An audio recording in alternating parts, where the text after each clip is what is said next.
Good afternoon friends. स्वागत है आपका ओनली जीएस में। और आज हम शुरू करते हैं भारतीय संविधान के फंडामेंटल राइट वाले पार्ट का, धर्म की स्वतंत्रता वाला हिस्सा। इसमें आर्टिकल 25, 26, 27 और 28 आते हैं, जिनको हम बहुत अच्छे से देखेंगे और एक एक बात को समझते चलेंगे। देखो, इसमें सबसे पहले आर्टिकल 25 देखते हैं। अंतःकरण की और धर्म के अबाध रूप से मानने, आचरण और प्रचार करने की स्वतंत्रता। इसका मतलब हुआ प्रत्येक व्यक्ति को अंतःकरण, अंतःकरण का मतलब है नास्तिक भी रह सकता है वो। प्रत्येक व्यक्ति को अंतःकरण की स्वतंत्रता और किसी भी धर्म को मानने, आचरण करने, प्रचार करने की स्वतंत्रता होगी। और दूसरी बात इसमें है, हिंदू धार्मिक संस्थाओं के और नागरिकों के सभी वर्गों के लिए खोला जाएगा। हिंदू धर्म के अंतर्गत जो आएंगे, हिंदू, जैन, बौद्ध, सिख शामिल होंगे। और सिखों को 5 अधिकार अलग से दिए गए हैं इसके अंदर। मैं बताता हूँ आपको। सिखों को जो रखने वाली चीजें दी गई हैं 5।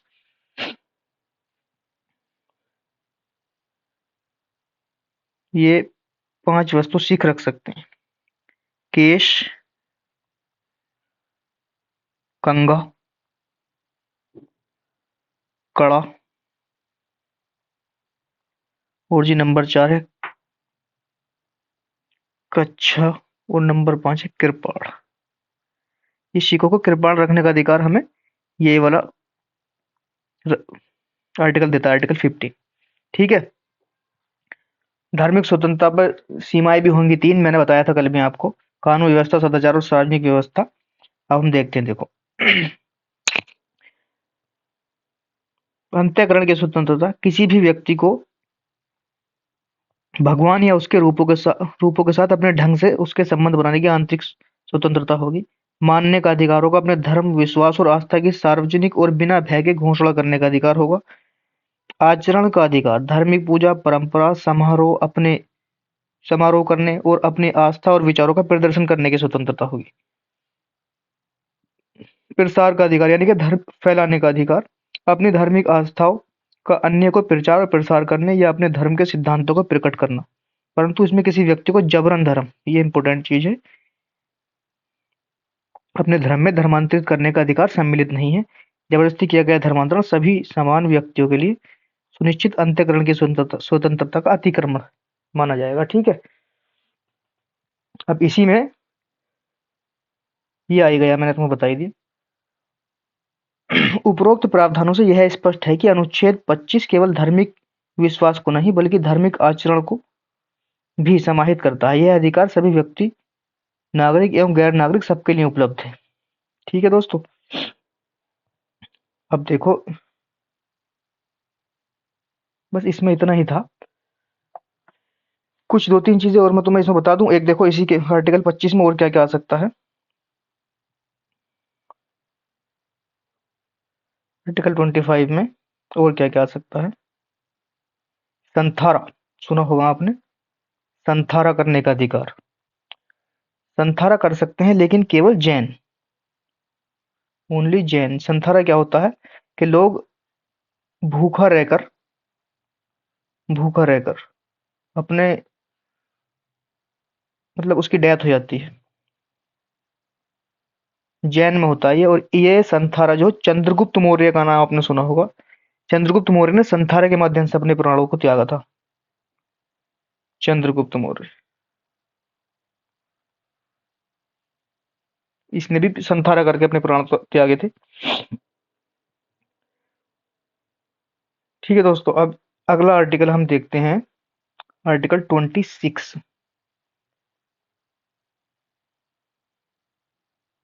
हाँ, 26। प्रत्येक धार्मिक समुदाय को अपने धार्मिक मामलों के प्रबंधन का अधिकार होगा। मतलब ये है कि जो भी धार्मिक संस्थाएं हैं उसे अपने धार्मिक संस्थाओं का प्रबंध करने का अधिकार होगा। धार्मिक एवं मूर्त प्रयोजनों के लिए संस्थाओं की स्थापना और पोषण का अधिकार होगा। अपने धर्म विषयक कार्यों का प्रबंध करने का अधिकार होगा। जंगम और स्थावर संपत्ति के अर्जन का स्वामित्व का अधिकार और ऐसी संपत्ति का विधि के अनुसार प्रशासन करने का अधिकार। ठीक है दोस्तों। इसका मतलब क्या हुआ कि जितने भी धार्मिक संस्थाएं हैं उनके अनुयायियों को उसकी उसके प्रबंधन करने का अधिकार होगा। ठीक है। अब इसी में एक ये इस तरह के मुद्दे आते हैं, जैसे सबरीमाला वाला, यह महिला जाने की अनुमति है, सबरीमाला। और हाजी अली दरगाह, ये इसी तरह के आएंगे इसी के अंदर 26 के। प्रबंध करने का अधिकार जो खुद, क्योंकि सुप्रीम कोर्ट बोलता है कि सब जा सकते हैं, लेकिन वो मना करते हैं, धार्मिक अनुयायी। ठीक है,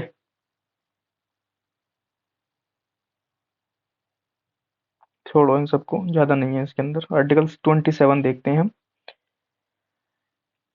धर्म की अभिव्यक्ति के लिए करों के समुदाय की स्वतंत्रता। अब देखो इसका क्या मतलब है। ऐसा कोई कर नहीं लगाया जाएगा जिससे प्राप्त आय किसी धर्म विशेष की उन्नति के लिए व्यय की जाती हो। ऐसा कोई भी कर नहीं लगाया जाएगा। मान लो गवर्नमेंट को ऐसा कर लगा दे जिससे धर्म विशेष धर्म विशेष को फायदा हो, ऐसा कोई कर नहीं लगाया। ठीक है, अनुच्छेद 27 में उल्लिखित है कि किसी भी व्यक्ति को किसी विशिष्ट धर्म या धार्मिक संप्रदाय की अभिवृद्धि या पोषण में व्यय करने के लिए करों के संदाय हेतु बाध्य नहीं किया जाएगा। दूसरे शब्दों में, राज्य कर के रूप में एकत्रित धन को किसी विशिष्ट धार्मिक उत्थान रख रखाव के लिए व्यय नहीं कर सकता। ठीक है, बस यही है इसके अंदर।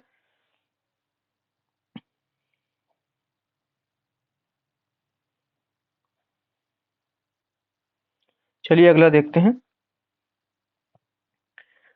आर्टिकल 28। 28 में क्या है, राज्य शिक्षा धार्मिक शिक्षा में उपस्थित होने की स्वतंत्रता।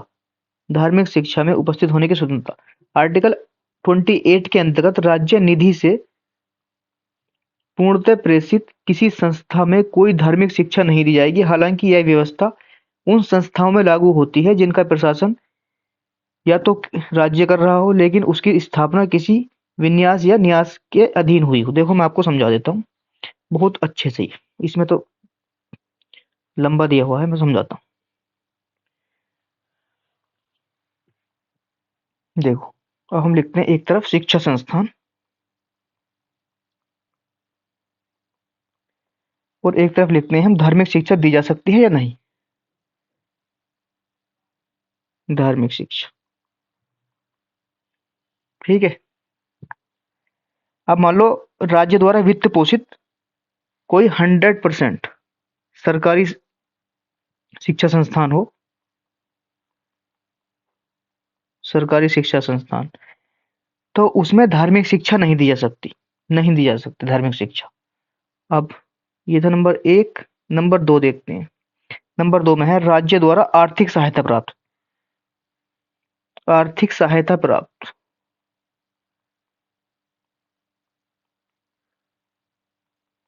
मतलब जिसको राज्य सहायता देता हो उसमें धार्मिक शिक्षा दी जा सकती है, यस। लेकिन उसे ग्रहण करने के लिए किसी को बाध्य नहीं किया जाएगा। बट ग्रहण करने के लिए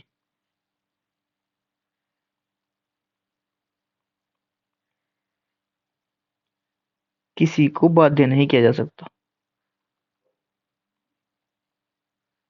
ठीक है, अगला पॉइंट,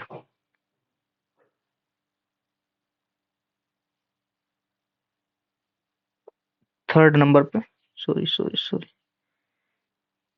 थर्ड नंबर पे, राज्य द्वारा मान्यता प्राप्त प्राइवेट। राज्य द्वारा मान्यता प्राप्त प्राइवेट जो कॉलेज होते हैं और गवर्नमेंट से मान्यता प्राप्त होते हैं, उसमें क्या होगा, इसमें भी सेम होगा। ठीक है, यस, शिक्षा दी जा सकती है लेकिन बाध्य नहीं किया जाएगा। बाध्य नहीं, जबरदस्ती नहीं किया सकती किसी के साथ। अब अन्य तीनों से अलग एक होगा, अन्य तीनों से अलग, मतलब फुल प्राइवेट होगा ये। और किसी धर्म विशेष के लिए बनाया जा सकता है, तो ऐसे में यस, धार्मिक शिक्षा दी जा सकती है और उसे ग्रहण करने के लिए व्यक्ति को बाध्य भी किया जा सकता है।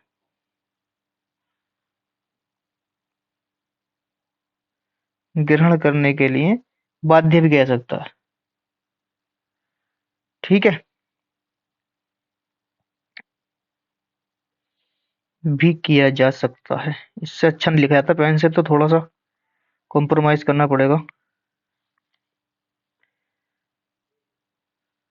ओहो, बहुत खराब लिखा।